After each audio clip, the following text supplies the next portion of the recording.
Fala pessoal aqui novamente, quero aqui comentar um pouquinho sobre os indicados a melhores técnicos da temporada, né? Ontem eu falei sobre os indicados a melhores jovens da temporada, a Premier League também lançou aí os indicados a melhor jogador, aos melhores gols. Talvez eu faça um vídeo em relação aos melhores jogadores, não sei, isso estou pensando, né? Mas esse aqui é o vídeo para falar sobre os indicados a melhores técnicos. Eu tenho uma discordância em relação a essa lista, aliás, tenho duas, mas uma é muito menor e a outra é bem maior, né? E também quero fazer umas menções honrosas, então vou tentar ser um pouco breve para o vídeo não ficar muito longo, muito cansativo, e fazer aqui uns comentários rápidos sobre os indicados, né, que nem eu fiz ontem no vídeo dos melhores jovens, e fazer umas menções honrosas bem rápidas e falar um pouco sobre o que, na minha opinião, deveria estar aí na lista no lugar de um que está, né?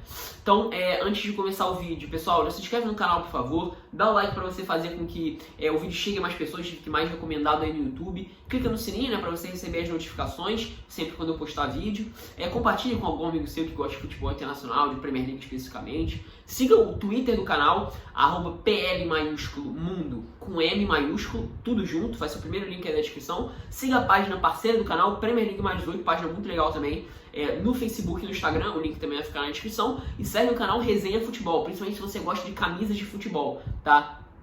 O link vai ficar na descrição do canal do Leonardo e do Guilherme, muito legal também, tá? Então, vamos lá.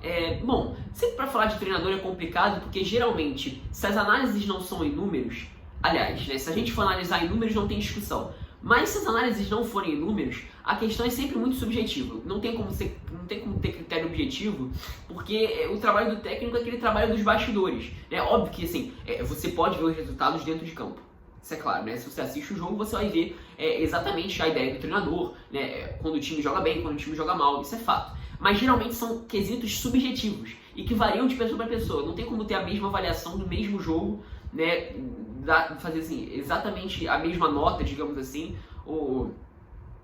com pessoas diferentes, né? Geralmente se chega a um consenso na argumentação ali do que a gente pôde ver, né? Porque é difícil estabelecer um critério objetivo, né? É difícil estabelecer qualquer critério objetivo no futebol para termos de premiações individuais, né? Mesmo para melhor jogador, ainda é um pouco complicado, apesar de ser bem menos complicado. Mas enfim, eu acho que mesmo tendo essa complicação, assim, não dá para ter nenhuma dúvida de que o Jürgen Klopp, na minha opinião também, eu acho que é um consenso geral, foi o melhor treinador da temporada, assim. É uma temporada avassaladora, absurda, em um time que quebrou recordes atrás de recordes, só perdeu 2 pontos dentro de casa, 2 pontos que foi agora na reta final pro Burnley, ou seja, o Liverpool ganhou praticamente todos os jogos dentro de casa, né? Se a gente pensa em 19 jogos, ele ganhou 18 jogos, né? Só perdeu pontos pro Burnley e foi no empate, né?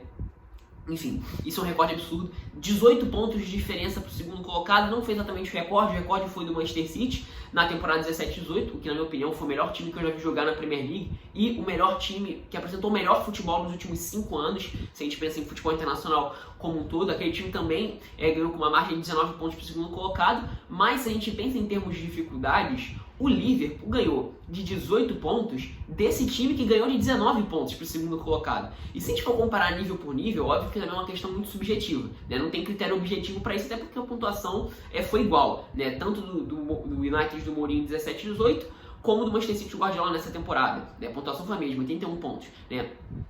Mas assim, se a gente for avaliar nível de jogo por nível de jogo, equipe por equipe, ao meu ver, a equipe do Pep Guardiola dessa temporada é muito melhor que a do Mourinho de 17-18. Né? Então isso só eleva ainda mais o nível do trabalho do Klopp nessa temporada. Eu acho que assim, o mais legal de falar do Klopp é quando a gente fala do trabalho como um todo, mas essa, na minha opinião, é a coroação perfeita. Né?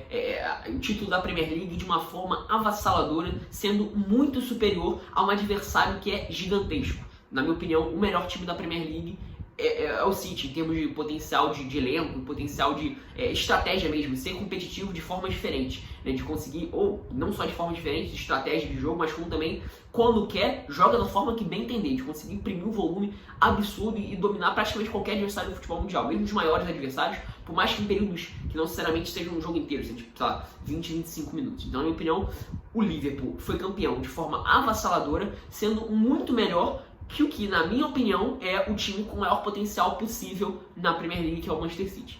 Então, assim, na minha opinião, assim, é um pouco difícil discutir o Jürgen Klopp como principal treinador, né? E vários destaques individuais, né?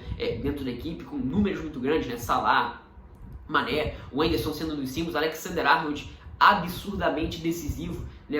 Na minha opinião, acho que foi o lateral direito com o melhor nível que eu já vi na minha vida. Olha que eu vi Daniel Alves, vi Felipe Lão, vi o Carvajal no período bastante decisivo para o Real Madrid, no período de Real Madrid ganhando Champions. E eu não lembro eu não lembro deles terem jogado tanto como o Alexander-Arnold jogou nessas últimas 2 temporadas. E como foi decisivo, ele conseguiu aliar qualidade técnica com nível de importância para a equipe, né? Poucos fizeram isso. Ele consegue aliar os dois, ele é extremamente importante, essencial para o esquema de jogo e no nível altíssimo, né? É outro destaque, o Robertson também, o próprio Van Dijk, o Alisson, enfim, vários destaques individuais de um time que foi, sem sombra de dúvidas, o melhor time da Premier League, disparado. E o Jürgen Klopp, na minha opinião, foi disparado o melhor treinador da Premier League, tá? Seguindo aí nossa lista, Frank Lampard. O Frank Lampard já vi aí algumas discordâncias, principalmente no Twitter inglês da Premier League, né? Inglês não, Twitter de pessoas que não são brasileiros, né? Tweets em inglês, né? E assim, eu acho que o trabalho do Frank Lampard, assim como o trabalho do Brendan Rodgers, que foi outro indicado, são aqueles trabalhos que oscilaram. Porque assim, o Brendan Rodgers até mais, mas eu vou comentar o seguinte. Mas assim, eu já fiz vídeos falando sobre o Chelsea do Lampard e eu não quero ficar... Aliás, fiz vários vídeos falando sobre o Chelsea do Lampard, participei do podcast do podcast da Bridgecast, né, da Chelsea Fans Brasil, também falando pra caraca do Chelsea do Lampard, então eu não quero me estender muito. Mas assim, eu acho que de forma geral, se a gente for falar desse time do Lampard, a gente fala de no primeiro momento da temporada, onde se esperava muito pouco não, mas se esperava pouco, era, digamos assim, a sexta força do Big Six, né? Mas tinha aí as expectativas de ter um treinador jovem com potencial, que tinha mostrado muito potencial na temporada anterior, que era o Lampard, né, justamente, que eu tô falando aqui, né? Quase indo para a Premier League, né? Quase conseguindo o acesso à Premier League com o Derby County, né? Perdendo inclusive para Aston Villa nos playoffs. E, assim, então, tinha essa expectativa, essa empolgação muito mais pela figura do Frank Lampard, pelo potencial que ele tinha mostrado no primeiro momento, até numa liga de menor competitividade, apesar de ter feito bons jogos contra equipes de Premier League na temporada anterior, 2019, né? Ele eliminou o United da Copa da Liga jogando bem, e foi muito bem, foi superior, inclusive, ao Chelsea do Sarri naquele jogo que ele foi eliminado da Copa da Liga. Né, perdendo de 3-2, fazendo 2 gols contra, né? Enfim, foram 2 confrontos de peso contra equipes grandes, onde ele foi, na minha opinião, superior dentro de campo. Né? Jogou mais bola, digamos assim. Sei que isso é subjetivo, mas enfim, minha opinião. Né? Mas assim, a primeira metade da temporada, né, pelo menos os primeiros meses da temporada, foi um Chelsea que alternou entre bons e maus momentos, de fato, mas que foram bons momentos de muita alta. De um Chelsea que mostrou, além de muito nível, de capacidade de nível de jogo mesmo, né, sendo muito competitivo, assim, de forma bem impressionante até, e também alternativas, né? Ser um técnico versátil para encontrar alternativas e estratégias diferentes para vencer os jogos. Então a gente viu o Chelsea sendo perigoso nos contra-ataques, a gente viu o Chelsea conseguindo ser perigoso a partir do momento da posse, tendo que encontrar uma defesa mais fechada, com linhas mais baixas. A gente viu o Chelsea fazendo um pouco aí da mescla desses dois estilos de jogo, né? Até em termos mais gerais, né? Aquele estilo que você aproxima a marcação para um lado, trabalha a jogada naquele lado e rapidamente inverte no espaço deixado para a jogada ser definida pelo outro, né? A gente viu o Chelsea conseguindo adotar uma estratégia de tabelas rápidas para facilmente chegar à frente, com um time um pouco mais direto, sendo um pouco mais incisivo nesse sentido. Então a gente viu o Chelsea ter um altíssimo nível de jogo, de formas diferentes, na minha opinião isso foi o que mais chamou a atenção, formas diferentes de agredir o adversário, mas oscilando entre bons e maus momentos. E a partir aí, se a gente pega meados de dezembro até meados de fevereiro, o nível do time caiu muito em relação ao que tinha visto na primeira metade da temporada, mas talvez tenha ficado um pouco mais condizente com o potencial técnico do time, né? E até chegou, inclusive, a criticar o trabalho do Lampard, e aquele negócio, inclusive, que eu falei, eu acho que no podcast, eu devo ter falado aqui em algum momento, né? O Chelsea se tornou vítima do seu próprio sucesso, né? Porque as expectativas geradas naquela primeira metade foram muito altas, né? Foram talvez excessivamente altas, né? E quando essa bolha estourou, fazendo um paralelo com a economia, talvez as coisas tenham ficado um pouco mais parelhas com o potencial técnico do elenco. Mas se a gente pensa ali no período imediatamente anterior à pandemia, né? Aquele jogo contra o Liverpool na Copa da Liga, eu não acompanhei esse jogo, mas enfim, eu tô pegando esse recorte. Teve o jogo contra o Tottenham também, né? Que foi antes do confronto contra o Bayern, né? Então já dá pra pegar, então é isso mesmo, né? Meados de fevereiro. E o período pós-pandemia, talvez tenha sido o período em que a gente conseguiu ver, de fato, esse time ter o potencial técnico aliado ao potencial tático, né, de entendimento de jogo, de estratégia do Frank Lampard. Acho que essa foi a combinação perfeita. Ao meu ver, não foi do mesmo nível da primeira metade da temporada, dos primeiros meses, 3 meses da temporada, mas eu acho que foi mais equilibrado com o que a gente pôde ver de bons momentos, né? Acho que se a gente fosse imaginar num primeiro momento da temporada, um bom cenário para o Chelsea dentro da realidade, eu acho que a gente poderia pensar nesse período de a partir de meados de fevereiro, pausa aí para a pandemia, nessa reta final, né? Eu acho que foi mais condizente do que a gente poderia pensar num bom momento do time, né? Não tão bom quanto da primeira metade, ao meu ver, né? Mas enfim, talvez mais condizente com a realidade de aliar potencial técnico do elenco, né? Até com o crescimento de muitas peças. O Giroud foi muito importante na reta final. O Willian chegou a jogar muito bem nos primeiros jogos pós-pandemia, foi importante também. O Mason Mount evoluindo, mudando o estilo de jogo dele. Falei isso inclusive no vídeo sobre ele, falei sobre ele também no vídeo de indicado a melhores jogadores jovens, né? Deixando de ser aquele meio atacante incisivo, mais de finalização, de passe em profundidade vertical, para ser um cara, um meia para jogar à frente de uma dupla de volantes, eventualmente até como um meia atacante mais à frente, né? Para ser o cara que vai dar opção de passe para todo mundo, cair pelos dois lados, incomodar a saída de bola, isso que ele nunca deixou de ter, né? Capacidade de ser muito produtivo sem bola. Mas assim, circular pelo campo, dar opção de passe, cair pelos dois lados, aparecer na área para definir. Foi um jogador essencial nessa reta final do Chelsea. O próprio Pulisic apresentando um nível avassalador, um jogador com maior capacidade de aceleração, com bola, muita agilidade, muita facilidade para encontrar espaço pro drible curto no meio da defesa, condução e velocidade, uma capacidade de decidir jogos nessa reta final impressionante. Enfim, então tem esses jogadores que renderam muito. O próprio Marcos Alonso, por exemplo, né, rendeu muito bem na reta final também. Teve a questão negativa do Kepa, né, e da defesa do Chelsea, né, o Christensen, o Rudiger também jogando muito mal. Mas enfim, acho que essa reta final, meados ali de fevereiro, e pegando essa reta final, meados de fevereiro até o início da pandemia, e agora nessa reta final pós-pandemia, aliou um pouquinho, pelo menos na minha opinião, os dois quesitos, né, técnico com tático, né, do que a gente poderia pensar no primeiro momento de ser o melhor que a gente poderia esperar, tá? Apesar de não ter alcançado o nível dos primeiros meses da temporada, né, primeira metade da temporada. Bom, o terceiro treinador, e eu acho que esse, na minha opinião, é o que eu trocaria, né, que é o Brendan Rodgers, do Leicester, né? Pode até parecer um pouco louco eu estar falando isso, até porque o Leicester conseguiu chegar em quinto lugar e vai para a Europa League na próxima temporada, né? Agora, se a gente for pensar, se a gente for dividir, e eu acho que no Leicester isso fica muito claro, dividir a temporada em dois, primeira metade e segunda metade, eu acho que dá para dizer que o Leicester, óbvio, né, levando em consideração expectativas, elenco e tal, né, fez uma primeira metade, ou até pelo menos ali meados de dezembro, nota 10. O Leicester chegou em vários momentos ser o segundo colocado da Premier League, né? Se não me engano, ele foi o segundo colocado da Premier League um bom tempo, até o City ultrapassar agora nessa reta final, né? Posso estar falando besteira, mas enfim,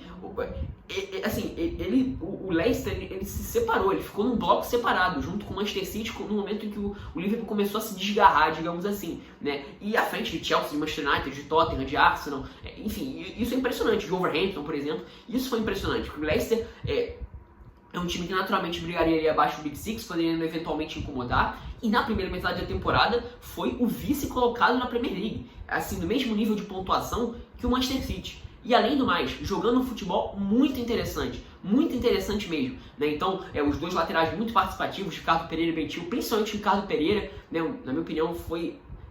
É difícil falar nisso, mas talvez na primeira metade da temporada tenha sido o jogador mais importante em termos ofensivos, importante, não necessariamente o melhor, mas o mais importante, e um dos melhores na minha opinião, um jogadoraço, né? O James Maddison nos primeiros meses jogando muita bola, a dupla, né, James Maddison e Tielemans jogando muito bem quando eles jogavam juntos, né? Em alguns momentos tinha algumas alterações, principalmente também no decorrer dos jogos. O Ndidi fez uma ótima primeira metade da temporada, um cara de muita capacidade de recuperação e iniciação de jogadas, ele melhorou muito esse aspecto nas mãos do Brendan Rodgers, né, de conseguir ser o motorzinho dentro de campo em vários momentos, de iniciar jogadas mesmo, tentar um passe um pouco mais arriscado à frente para facilitar essa saída de bola. O Jamie Vardy metendo gol a rodo, o Harvey Barnes sendo muito importante em vários jogos também, o Ayoze Pérez fazendo alguns bons jogos, né, principalmente partindo da direita, né, mais na primeira metade, dando espaço justamente para o corredor do Ricardo Pereira, enfim, uma primeira metade muito boa. Entretanto, desde aquele jogo contra o Manchester City em que o Leicester perde, que seria um confronto direto, adota uma postura completamente conservadora, viu um time que, num primeiro momento, ia se defender para tentar a bola em profundidade para o Vardy, e o gol, ele consegue umas 3 ou 4 bolas assim, explorando deficiência no Manchester City, faz o gol e depois, assim, isso já com o Manchester City melhor em termos de criação de oportunidades, e depois o City põe o pé no acelerador e decide o jogo com 3-1. E depois, né, até num período interessante na temporada, do Guardiola administrando os resultados muitas vezes sem a posse de bola. E por isso que, assim, nesse jogo o Leicester termina com uma posse de bola relativamente alta, né, para jogos contra o Manchester City. Mas, assim, sendo completamente improdutivo, não produzindo nada, assim, em nenhum momento ameaçou o Manchester City. E, na minha opinião, a partir deste jogo, o desempenho do Leicester caiu de uma forma absurda. Então, se a primeira metade da temporada foi nota 10, a segunda metade da temporada, sinceramente, eu coloco uma nota 4, assim, 4,5, porque além de ter sido muito abaixo do que a gente viu na primeira metade, isso é normal, né? Aquele negócio, chega no período de extenuação física mesmo, o time passa a ser um pouco mais manjado, algumas lesões, assim, a própria lesão do Ricardo Pereira dificultou muito, ele já tinha ficado lesionado no período também mais pro meio da temporada. O Tio, que caiu muito de rendimento, eu vi pouca gente falando sobre isso. O Tio jogou muito bem ali os primeiros 3 meses da temporada, mas depois ele ficou um bom período sem jogar bem. Na minha opinião, ele não terminou a temporada muito bem, pelo menos na minha opinião, porque na primeira metade, ou pelo menos nos primeiros meses, ele foi muito bem. Mas enfim, o James Maddison também se machucou e caiu de rendimento, o Vardy ficou um longo período sem fazer gol, o Tielemans se machucou e, na minha opinião, vem sendo os destaques ali no meio campo também, enfim, surgiram algumas dificuldades, mas assim, o nível foi muito abaixo, inclusive do que a gente poderia vislumbrar no primeiro momento. Isso que, na minha opinião, foi decisivo para essa avaliação, né? Porque se a gente for pensar de forma geral, o Leicester não foi um time regular, foi um time extremamente regular, foi um time que subiu e desceu, foi isso assim. Não teve depois momento de alta a partir da segunda metade, teve, claro, chegou na semifinal da Copa da Liga, né? Venceu. Teve aquele bom jogo contra o Chelsea, né, com um ótimo segundo tempo. O primeiro jogo do ano, né, 2020, se não me engano, foi um jogo contra o Newcastle, onde o time ganha bem. Mas assim, foram momentos pontuais dentro dos jogos. Não foram exatamente grandes jogos como um todo, onde a equipe se mostrou muito competitiva, jogando um bom futebol ou conseguindo um bom aproveitamento. Longe disso. Então assim, o nível caiu demais. Muito, muito mesmo. Não só do que a gente viu no primeiro momento, que talvez até fosse, assim como no caso do Chelsea, uma bolha, digamos assim, uma bolha especulativa, né? Mas assim, no segundo momento foi abaixo, não só da primeira metade, como também do potencial que o elenco tinha, não só em termos técnicos, como também em termos do que o Brendan Rodgers era capaz de fazer. Então foi muito irregular. Eu sei que é um pouco complicado, mas assim, essa aqui é a minha opinião. Acho que ficou um pouco exagerada essa colocação do Brendan Rodgers aí. E essa reta final de temporada, principalmente, foi muito, muito ruim do Leicester. Muito ruim. Conseguiu alguns resultados positivos, alguns bons momentos entre os jogos, assim, onde de fato foi superior, mas assim, nada que de fato fosse chamar muita atenção, né? E agora o último, o que na minha opinião foi o segundo melhor técnico da temporada, um dos grandes trabalhos dos últimos anos na Premier League. Se a gente pensa em uma temporada, a gente não sabe como é que vai se desenvolver esse trabalho para o futuro, mas se a gente pensa em trabalhos de uma temporada, né?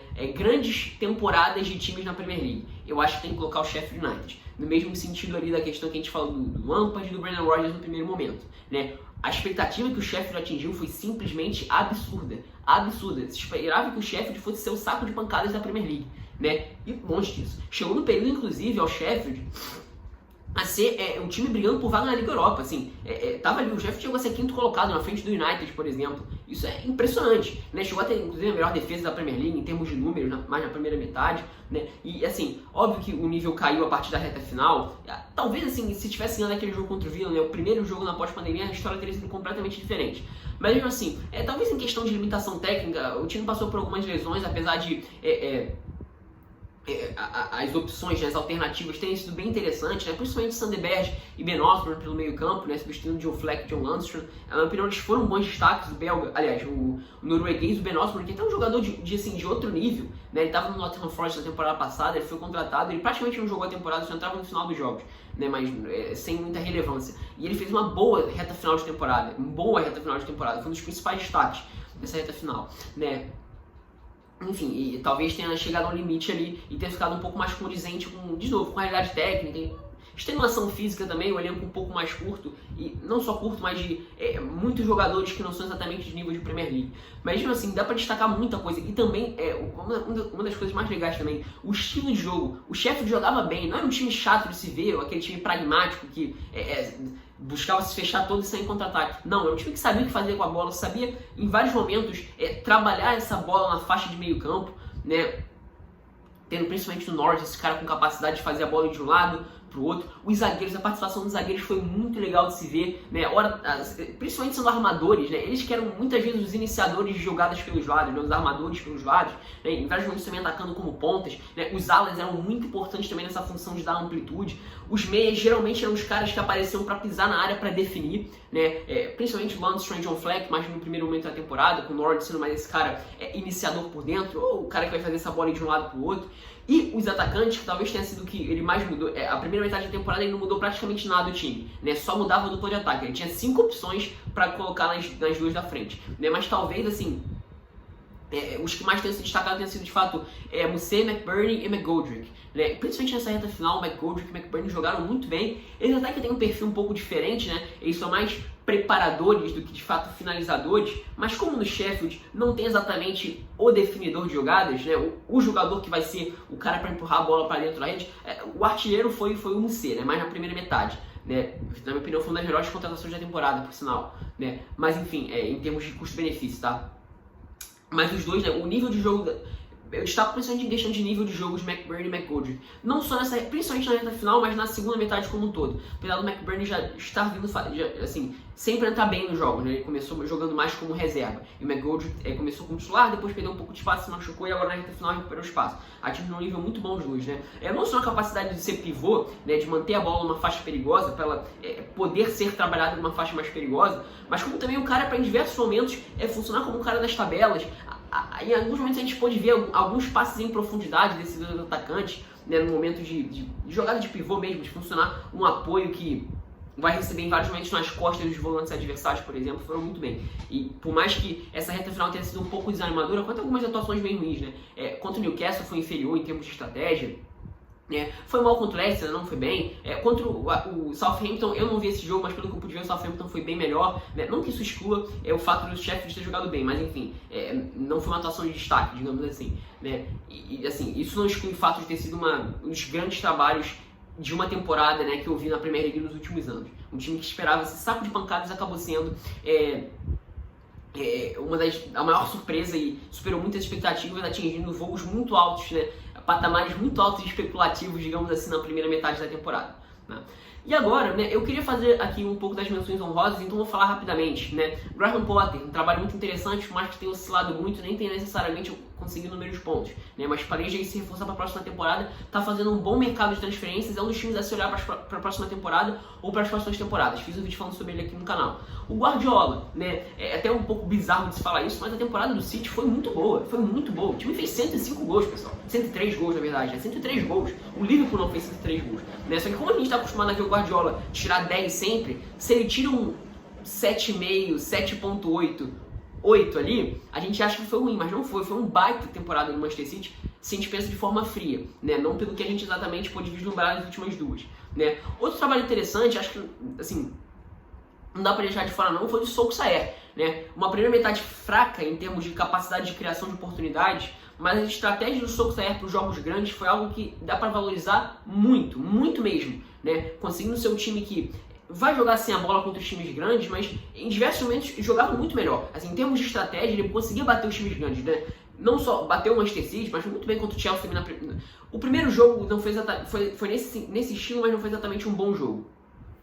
Mas enfim, o jogo contra o Tottenham também no Old Trafford foi muito bom. Os jogos contra o City, não só de Copa da Liga, como também do campeonato, foram muito bons também, né? O jogo contra o Chelsea da segunda metade, né, no Stamford Bridge foi muito bom. E é um técnico que na reta final teve um crescimento absurdo, né? Óbvio, teve a chegada do Bruno Fernandes, isso foi essencial, né? O Greenwood se tornando extremamente decisivo, o Martial fazendo uma ótima reta final, mas óbvio, né? O treinador é o Solskjaer, então acho que também dá pra fazer uma menção honrosa em relação a ele. Mas agora, falar aqui rapidamente sobre o que, na minha opinião, deveria ser o técnico que deveria estar ali, e eu tô falando rapidamente porque eu já tenho alguns vídeos falando sobre esse time, que é o Sandaich. Na minha opinião, o Sandaich sempre tá no lugar do Brendan Rodgers, né? Até vocês podem pensar um pouquinho bizarro, mas assim, se a gente pensa, de novo, em questão de expectativas, o Burnley tem um dos piores elencos em nível técnico da Premier League, pessoal. E o Burnley, nessa reta final de temporada, fez vários ótimos jogos. É um time que nessa reta final teve que rescindir o contrato, né? Não pôde renovar o contrato de vários jogadores da equipe profissional. Alguns mais utilizados alguns menos utilizados, outros mais utilizados. O Jeff Hendricks, por exemplo, né, ele saiu em 1º de julho, não jogou essa reta final de temporada porque o clube não tinha dinheiro para manter os jogadores. Teve que lançar alguns jogadores de menor nível. O Josh Brown, por exemplo, ele foi contratado nesse sentido para ser um suprimento no meio campo, né, vindo do Bristol. Inclusive, jogou muito bem, chegou a jogar como meio aberto pela direita, né, ali se a gente pensa no primeiro quarto de pós-pandemia, depois passou a jogar um pouco mais como meio campista por dentro, na ausência do Jack Corks que se machucou, né, ficou um bom período ali com a ausência do Ashley Barnes e do Chris Wood. Nessa reta final, ainda com os dois no período final de recuperação, ele conseguiu fazer o Matej Vydra jogar, o que ainda não tinha jogado no Burnley, por mais que em alguns momentos eu achasse que fosse até por conta do esquema de jogo que não potencializava o tcheco, e ele já vinha jogando bem no período imediatamente ali anterior à pandemia. Ele fez o golaço contra o Southampton, mas enfim, já vinha jogando muito bem. O Jay Rodrigues cresceu muito na segunda metade da temporada, também jogando muito bem, foi um dos jogadores mais decisivos, mais importantes, né? A dupla de zaga novamente muito bem, Ben-Mee e Tarkowski. O Nick Pope, na minha opinião, foi o melhor goleiro da temporada. Inclusive estou aí para refazer aí a minha seleção na temporada. Enfim, foi um time que novamente superou e muitas expectativas, de novo, pela 5ª temporada seguida, né, 6ª temporada. O Burnley novamente supera muitas expectativas, chegou em um momento a ser um dos candidatos à Liga Europa, infelizmente assim, não conseguiu, né, até assim, tiveram outros times que foram melhores. O Tottenham cresceu em termos de resultados nessa reta final, né? O Leicester, que naturalmente foi um intruso, tirou uma vaga do que poderia ser dos times abaixo do Big Six. Então tem essas questões também, né? O Wolverhampton, por exemplo, também terminou uma colocação melhor que o Burnley. Mas em termos de potencial, de novo, ao lado do Chris Wilder, foi o time que, na minha opinião, mais surpreendeu novamente em termos de potencial, né? Eu acho que ele deveria estar ao lado, ele deveria estar no lugar do Brendan Rodgers, porque, na minha opinião, o trabalho do Brendan Rodgers foi muito desigual, foi extremamente desigual, não foi nem um pouco regular, e por mais que tenha tido um ótimo nível no primeiro momento, muito acima das expectativas na primeira metade, jogando um bom futebol, o nível baixo foi muito ruim no Leicester, né? Não só em termos de nível de jogo, como também em aproveitamento muito fraco, né? Na minha opinião, o Chris Wilder conseguiu manter um nível de regularidade muito maior, e um nível de regularidade maior acima das expectativas, enfrentando muito mais dificuldades. Não só em termos de lesões, mas temos jogadores que não puderam ser utilizados mesmo na reta final, onde o Burnley cresceu porque não tinha dinheiro, faltava caixa mesmo, né? Então, na minha opinião, o Sandage tinha que estar aí no lugar do Brendan Rodgers. Mas enfim, sinta-se livre para concordar ou discordar nos comentários, o vídeo já está enorme, tá? É isso, espero que tenham gostado.